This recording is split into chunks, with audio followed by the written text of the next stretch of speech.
ஆண்டவராகிய இயேசு கிறிஸ்து இன்ப உயிர்த்தெழுந்த நாமத்தினாலே அற்புதமான சுவிசேஷ பயணத்திற்கு உங்கள் அன்போடு வாழ்த்தி வரவேற்கிறேன். அற்புதமான நாளிலே கர்த்தர் உங்களுக்குள் வைத்திருக்கிற சூழ்நிலைகளை மாற்றுகிற பலனை மீண்டுமாக உயிர்ப்பித்து பெற்றுக்கொள்வோமாக, மீண்டுமாக அதை செயல்பட கிரியை செய்ய வைப்போமாக. நமக்குள்ளே இருக்கிற அந்த பெரிய பலனை கர்த்தர் ஆசீர்வாதமாக பயன்படுத்துவார். ஹல்லேலூயா.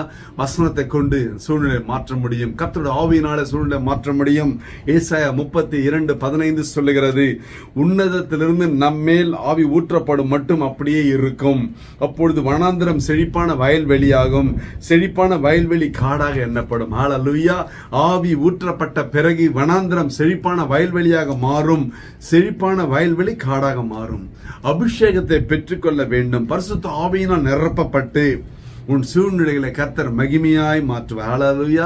கர்த்தர் சொல்லியிருக்கிறார் சகரியா 4:6, பலத்தினாலும் அல்ல பராக்கிரமத்தினாலும் அல்ல என்னோட ஆவியினாலே ஆகும் என்று சேனைகளின் கர்த்தர் சொல்லுகிறார். ஹல்லேலூயா. சூழ்நிலைகளை மாற்றதான் கர்த்தர் நம்ம அபிஷேகத்திருக்கிறார். உங்களுக்கு கொடுக்கப்பட்ட அபிஷேகம் எதுக்குங்க? கர்த்தருடைய பிள்ளை என்ற நாமம் எதுக்குங்க? கர்த்தருடைய பிள்ளை என்ற அதிகாரம் எதுக்குங்க? ஒரு இடத்துல சூழ்நிலை கெடுக்கிறதுக்கா? இல்லைங்க, சூழ்நிலை மாற்றுவதற்கு. கஷ்டமான, துக்கமான, அசிங்கமான, அவமானமான, கேவலமான சூழ்நிலை உங்களை கொண்டு மாற்ற முடியும் என்ற நம்பிக்கையோடு கர்த்தர் உங்கள் மீது அபிஷேகத்தை வைத்திருக்கிறார். ஹல்லேலூயா. பாருங்களேன், அந்த இடத்துல போய் மற்றவங்க வழிபாடு, மற்றவங்க விசுவாச நம்பிக்கை குறை சொல்ல அல்ல. நீங்க போய் நின்னீங்கன்னா அந்த அட்மாஸ்பியரே மாறணும், சூழ்நிலையே மாறணும். பாருங்களேன், இயேசுவானவர் ஒரு முறை ஆலயத்தினோட சூழ்நிலை மாறி போச்சு. யோவான் 2:13-16 பார்த்தீங்கன்னு வைங்களேன், இயேசுநாதர் ஒரு ஆள் தேவாலயத்தின் சூழ்நிலையை மாற்றினார். Atmosphere complete change. கயிறு சவுக்காய் மாறியது. தேவனுடைய வீடு வியாபார வீடாய் மாறி இருந்தது. மீண்டும் அந்த வியாபார வீடு தேவனுடைய வீடாய் மாற்றினார் ஆண்டவர். ஹல்லேலூயா. அடி உதவுற மாதிரி அண்ணன் தம்பி உதவ மாட்டாங்க. தமிழ்ல ஒரு நல்ல வார்த்தை உண்டு இல்லைங்களா? எடுத்தாரு சவுக்க, கயிறு எடுத்தாரு, சவுக்கு ஆக்குனாரு, 4 காட்டின உடனே எல்லாம் காலி ஆயிடுச்சு. அதாங்க உண்மை. நம்மளுக்கு பல முறை அடிக்கடி கடிந்து கொள்ளப்பட்டும் தன் பிடரியை கடினப்படுத்துகிறவன் சகாயமின்றி சடுதில நாசம் அடைவான் ஞானி எழுதி வச்ச மாதிரி. அப்ப நம்ம வாழ்க்கையில எவ்வளவு வசனம் தேடி வருது பாருங்களேன். கிறிஸ்துவை தவிர வேற யாராலையும் சூழ்நிலையை மாற்ற முடியாதுங்க. வார்த்தைகள் சூழ்நிலையில மாற்றும், அபிஷேகம் சூழ்நிலையில மாற்றும், கிறிஸ்து சூழ்நிலை மாற்றுவார். நம் வாழ்க்கையில், நம் படகில் கிறிஸ்து இருக்கிறாரா? கொலோசியர் 1:27 சொல்லு, கிறிஸ்துவானவர் மகிமையின் நம்பிக்கையாக எனக்குள்ளே இருப்பதே அந்த ரகசியம். ஹல்லேலூயா.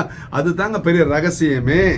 நம் வாழ்க்கையில் கிறிஸ்து இருக்க வேண்டும், நம் குடும்பத்தில் கிறிஸ்து இருக்க வேண்டும், நம் வியாபாரத்தில் கிறிஸ்து இருக்க வேண்டும், நம் எதிர்காலத்தில் கிறிஸ்து இருக்க வேண்டும், நம் ஊழியத்தில் கிறிஸ்து இருக்க வேண்டும், நம்முடைய கிறிஸ்துமஸில் கிறிஸ்து இருக்கணும். ஹல்லேலூயா.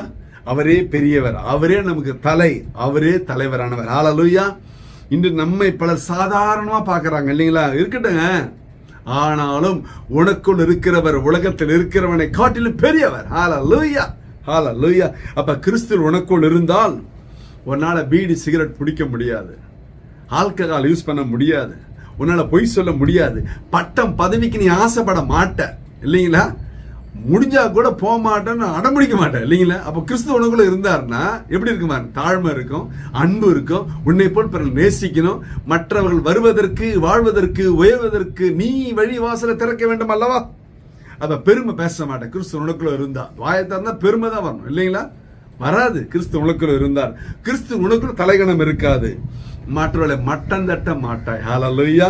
கிறிஸ்து எப்பொழுதும் எல்லாவற்றுக்கும் நமக்கே தலைவரா இருக்கிறார். கிறிஸ்து உனக்குள்ள குறை சொல்ல மாட்டாய். ஹல்லேலூயா. நம்முடைய வாழ்க்கையிலே உன் வார்த்தை வாழ்வளிக்கும், உயிரளிக்கும், உற்சாகம் அளிக்கும் வார்த்தையா இருக்க வேண்டுமே தவிர மற்றவர்களை கொச்சப்படுத்தி, கேவலப்படுத்தி, கரைப்படுத்துற வார்த்தை இருக்கக்கூடாது. ஒரு நாளும் சோர்வடைய செய்யக்கூடாது. அப்படி என்றால் சூழ்நிலையில மாற்றுகிற பலனை கர்த்தர் உன் வாழ்க்கையில வைத்திருக்கிறார், உன் நாவில வைத்திருக்கிறார். நீ இன்று முதல் பேசுகின்ற ஒவ்வொரு வார்த்தையிலே எதிர்கால வருங்கால வாழ்க்கை அமையட்டும், பலருக்கு உயிர் மீட்சி கிடைக்கட்டும், கிருபை பொருந்தின உப்பில் சாரமேறின வார்த்தைகள் வெளியே வருவதாக. ஹல்லேலூயா. ஒரு விஷய கண்களை மூடுவோம். ஹல்லேலூயா. ஹல்லேலூயா. ஹல்லேலூயா. அப்பா ஸ்தோத்திரம் ஆண்டவரே. அற்புதமான ஆசீர்வாத திருநாளில பார்த்துக்கொண்ட பிள்ளையோட வாழ்க்கையில எப்பேற்பட்ட கடினமான சூழ்நிலை இருந்தாலும் மாற்றக்கூடிய பலனை தாருங்கப்பா. கிருபை ஊற்று ஆண்டவரே. சாட்சியா நிறுத்துங்க.